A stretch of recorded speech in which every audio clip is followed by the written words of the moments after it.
ከየትም ለመውጣት አረፈደ። እንኳን ለአንተ ለቀኝ ወንበዴ ማረፈደ። እድሜ ዘመኑን ሙሉ ሲገል አንተ አስበው፣ ቤት ሲያቃጥል አንድ ቀን እግዚአብሔር ማን እንደሆነ በአንድ አረፍተ ነገር ነው መንግስተ ሰማያትን ከብዙ ቅዱሳን ከብሉይ ኪዳን ቅዱሳን ቀድሞ የገባ። አቤቱ ጌታዬና ጌታዬ በቃ በመንግስት መቀጣ ጊዜ እሱን የማር አምላክ አንተን እንግዲህ 38 ዓመት ሙሉ አልጋ የተጠበቀውን አልጋውን እንዲሸከም ካደረገው በአንድ ቀን አንተ እንዴት ትከብደዋል? ያንተ ሱስ ያንተ ልማድ እንዴት ይከብደዋል?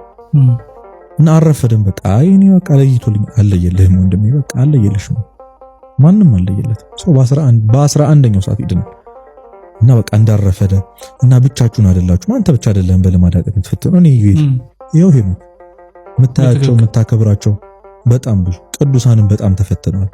ሁሉም ተፈትኗል። አንተ ብቻ አይደለም። በቃ አንዳንድ ሰው ብቻውን እንደሚፈተን ብቻውን እንደሚደክም፣ አንዳንድ ሰይጣን ቀደም እንዳልኩህ እሱም እኮ ይፈተና ብሎ እንደሚያሳስብ ሌላ ምን እንደሚያደርግ ታውቃለህ? ሁሉም ጻድቃን አንተ ብቻ አጥም እንድትሆን ይሰማል።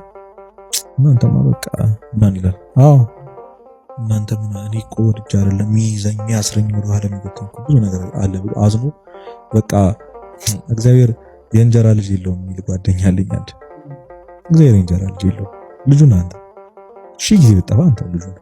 እና በቃ አረፈደ። ከምንም ሱስ ለመውጣት ከምንም የልማድ ኃጢአት ከገባህበት ከየትኛውም አዘቅት ውስጥ እግዚአብሔር እጁን በቃ ሰዶን ያወጣ ዝግጁ ነው። እንዳረፈደ ስታምን ልብህ እየተዘጋጀ ይመጣል ከዛ ነገር ለመውጣት። አረፈደ።